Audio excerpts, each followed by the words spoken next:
Hey, good morning, guys. Hope you're doing well on a lovely Sunday morning on June the 30th. So don't get me started. Cause I have to go to work today, and don't get me started on that because nobody should work on Sundays. You know, when I was growing up, hardly anything was open on Sunday. And now, well, so let's get some coffee. And for some tea from my English chaps and chapettes. Anyways,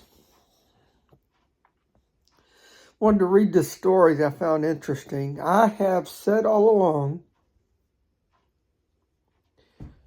that one of the biggest things for everything to fall into place, the U.S. economy has to fall. The U.S. economy has always been the biggest economy in the world, the strongest in the world. Well, why is the stock market still green a lot of times? Because they are feeding it. Because once the U.S. economy falls, everything else will fall like dominoes. Who owns most of our debt? China. If the U.S. economy falls, their economy falls, and everything else will collapse behind us. Enter the Great Reset, CBDC. You know, they'll all have their own digital currency. Every country has their own digital currency. The Antichrist will come along and will integrate it into one big system. It's easy to do once it's out there. It's easy to do. So, 11 signs that the U.S. economy is in far worse shape than most people think.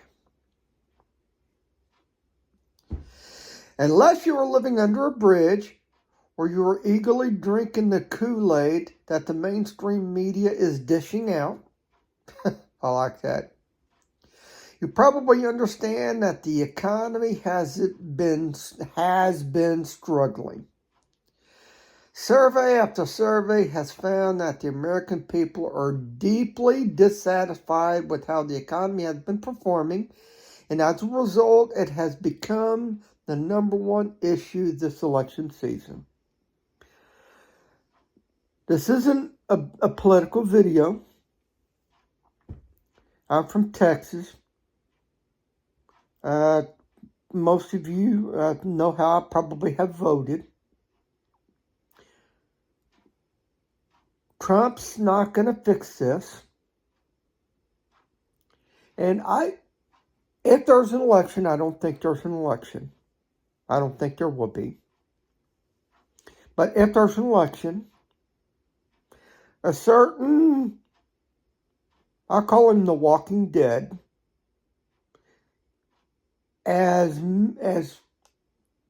although as many people around him is trying to get him to step down, I don't think he will. And if he gets reelected, if Lord tarries, we fall. Because he's already talking about tax hikes, corporate tax hikes. Let's continue. But even though a large portion of the population is not happy about how things have been going, the truth is that the situation is far dire than most people realize. Just this week, we have received quite a bit of very troubling news, and the outlook for the months ahead is very bleak. The following are 11 signs that the U.S. economy is in far worse shape than most people think. Number one, just like in 2008, delinquencies are on the rise. In fact, credit card delinquencies have now reached the highest level we have seen in more than 10 years. Meanwhile, more consumers aren't making loan payments on time. Credit card delinquencies have hit their highest level in over a decade, and auto delinquencies are also spiking. This could prove to be yet another tripwire for the stock market, as consumer spending accounts for about 70% of all U.S.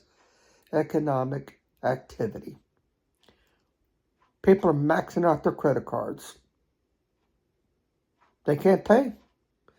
They can't pay high inflated grocery bills. Here in Texas, we have no state tax, but don't get me started on property tax. Don't get me started on property taxes. You'll see my phone being thrown across the room. So they whip out the credit card. They're all maxed out.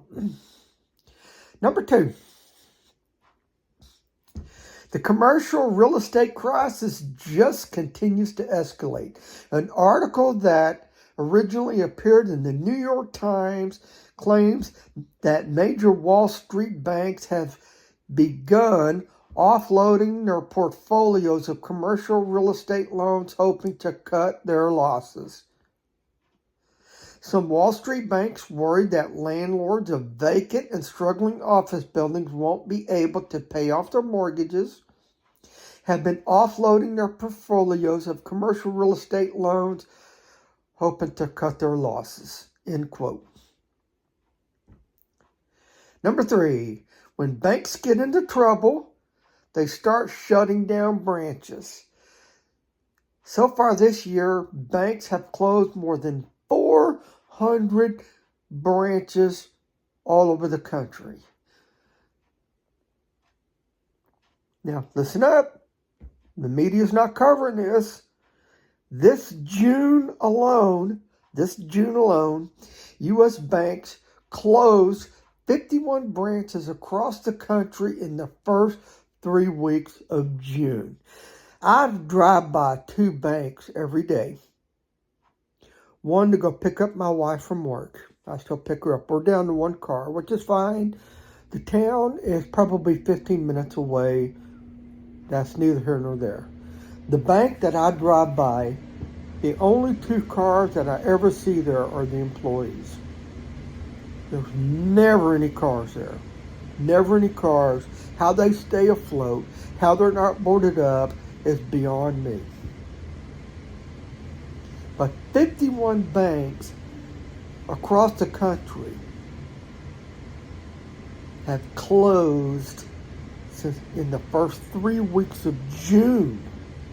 This month, not last year.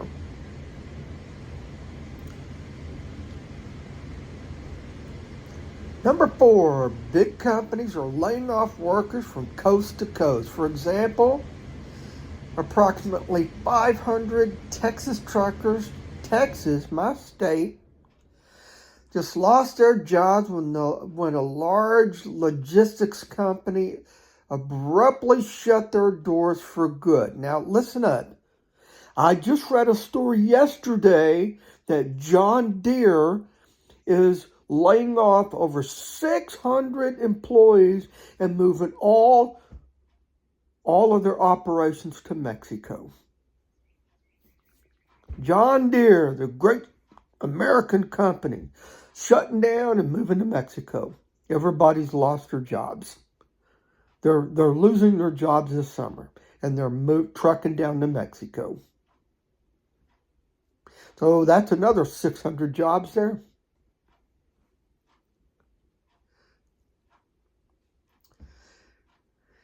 A truck and logistics company reading a story. This is a quote from story. A truck and logistics company has abruptly shut, affecting 2,000 workers just 3 years after being bought by a private equity. Out of the blue, staff of U.S. Logistics Solutions were given news on Thursday that they were out of a job and would also not get their paychecks on Friday. Oh.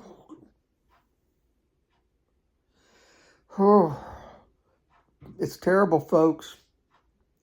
Around 500 were truck drivers, and the rest a mixture of warehouse, dock, and office workers at the humble Texas-based company. Number 5. Keeps getting worse. Number 5, the Dallas Fed Services Index have now been in negative territory for 25 months in a row. This is the 25th straight month of contraction, sub-zero, for the Dallas Fed Service Index, and judging by the respondents' comments, there is a clear place to point the finger at blame. Number 6.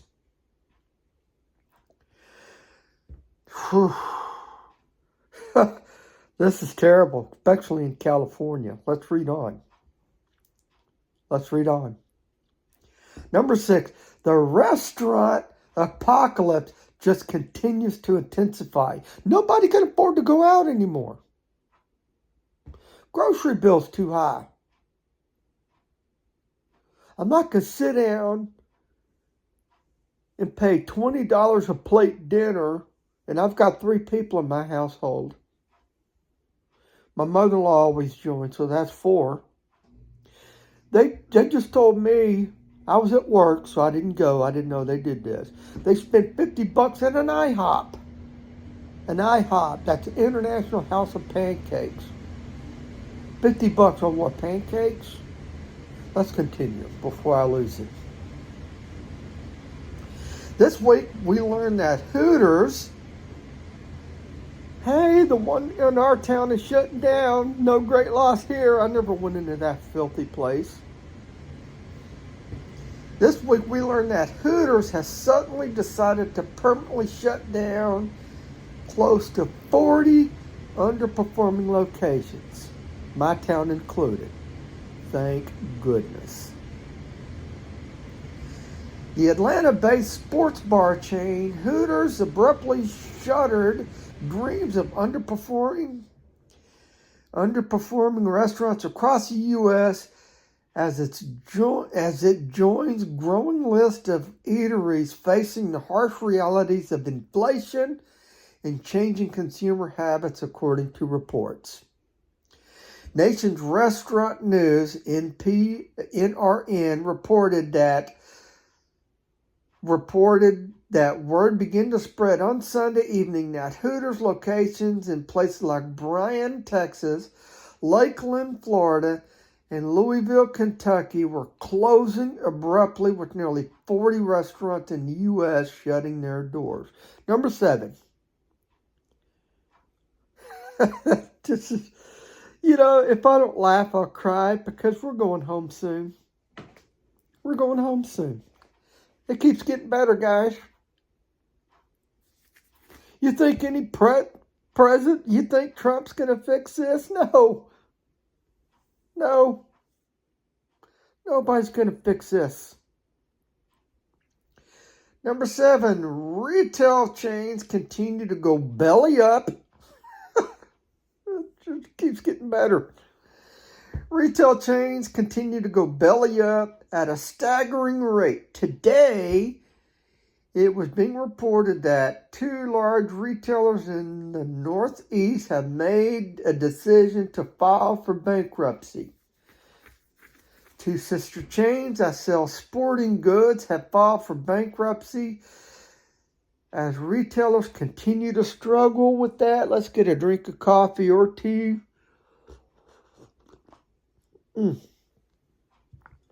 yeah. Bob's Stores, which sells athletic and casual clothing and outdoor gear retailer Eastern Mountain Sports together have 50 stores across the northeast of America. Number 8, we just learned that consumer confidence in the U.S. dropped lower this month. I'm one of them. I can't even afford to put food on the table. Let's continue. U.S. consumer confidence teetered slightly in June as Americans grew a little worrier about the future. New data released Tuesday showed. The Conference Board's latest Consumer Confidence Index dipped to 100.4 in June from a downwardly revised level of 101.3 in May. Going to continue to grow. Number 9, the initial consumer confidence reading has been revised down in 7 of the last 8 months. Number 10, we're almost there. If you're still with me. Number 10, housing in the U.S. is now more unaffordable than it has ever been before. The housing cost burden has hit a record according to a new report from Harvard's Joint Center for Housing Studies. Home prices are now 47% higher than there were in 2020, with the median sale price now 5 times the median household income, according to study. If they buy a house they can't afford, they let's continue. I'm one of them. My mortgage payment a month, I don't know how we're going to keep up. But if you saw the last trailer, that mobile home that we were in, it was unlivable. And I couldn't keep my family there. Anyways, let's continue. Enough about my problems. Number 11. As I discussed yesterday, the homeless population in the city of Chicago tripled from January 2023 to January 2024. The number of Chicagoans living in city shelters or on city streets tripled from January 2023 and January 2024, according to the annual survey used by federal officials to track homelessness, city officials announced Friday. Those at the bottom of the economic food chain are being hit the hardest by the harsh economic conditions that we have been experiencing. Homelessness, poverty, hunger, and thefts are all on the rise, and many of those that serve struggling communities say that they are being absolutely overwhelmed because they simply do not have sufficient resources to meet all of the needs. Sadly, I am convinced that this is just the beginning. I believe that the conditions will eventually become much harsher as the economic continues to deteriorate during the months ahead. But Joe Biden and his minions insist that everything is just great. In fact, they would let you believe that the economy is booming right now. You heard all over the media. The inflation is not as bad as you say. In fact, it's decreasing. No, it's not. Yet you can believe that if you want, but the cold, hard numbers that we keep, let me read that back to you. I lost track. You can believe that if you want, but the cold, hard numbers that we keep getting directly contradict the endless stream of propaganda that we are constantly being fed. Guys, hang in there. Hang in there. When the U.S. economy goes, everything else goes, like a domino. You push that domino, everything else will collapse.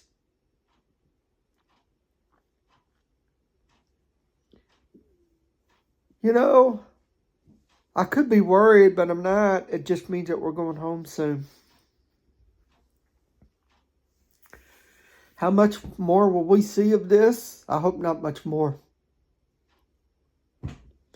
As I said in my previous video, sometimes I go days between eating just to keep my family fed. That's okay. As long as I have my morning cup of coffee. Yeah. Hang in there, guys. It's rough. Most of us are aching. Most of us are tired. Most of us are struggling paycheck to paycheck. Most of us look around, shaking our heads.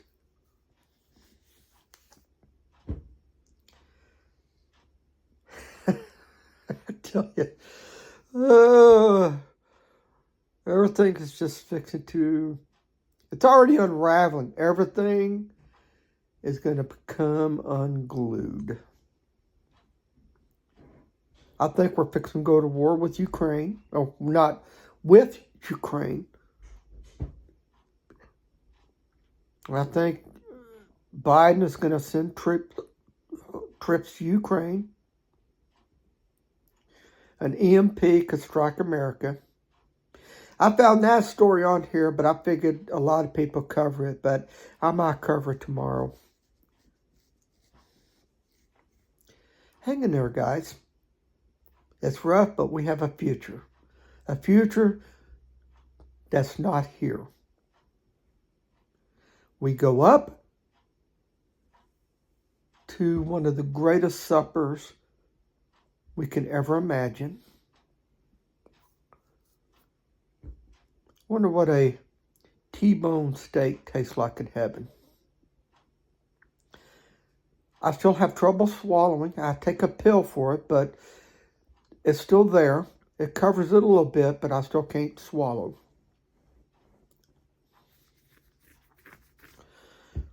Or a nice sirloin steak, or a New York strip, or salmon. Oh, all right. I'm going to end it there. Love you guys. Stay focused. Oh, you know what? What am I doing? Shame on me. Shame on me. Acts 13, 38 to 39. You don't want to be here for all of this. Acts 13 and 38. Shame on me, Richard. The most important thing about this video, the gospel. Acts 13, 38. Therefore, let it be known to you, brethren, that through him forgiveness of sins is proclaimed to you, to the shedding of his blood. That's important. That's important. I threw that in there. That's not a part of the verse, but I threw that in there. The forgiveness of sins is proclaimed to you, and through him everyone who believes is free from all things from which you could not be freed through the law of Moses. 1 Corinthians 15, 3 and 4, for I have delivered to you as of first importance that what I have also received, that Christ died, he shed his blood, for our sins according to Scripture, and that he was buried, and that he was raised on the third day according to Scripture. He shed his blood so that we can wash our sins in his blood. And I keep saying it every time I read this verse. It is the easiest verse. It's that easy. It's not a 12-step program. It's not about works. If it's about works, empty would be heaven would be empty. Empty would be heaven. Well, yeah, I guess if Yoda said it, empty would be heaven. I don't know why I did that. All right. Romans 10:13. For whosoever will call on the name of the Lord will be saved. It is that easy. Do it today. We're running out of time. With that, God bless. Have a nice day around friends and family, or whatever you do on Sunday. Relax. Listen to J.D. Frog. He's my pastor. Love you guys.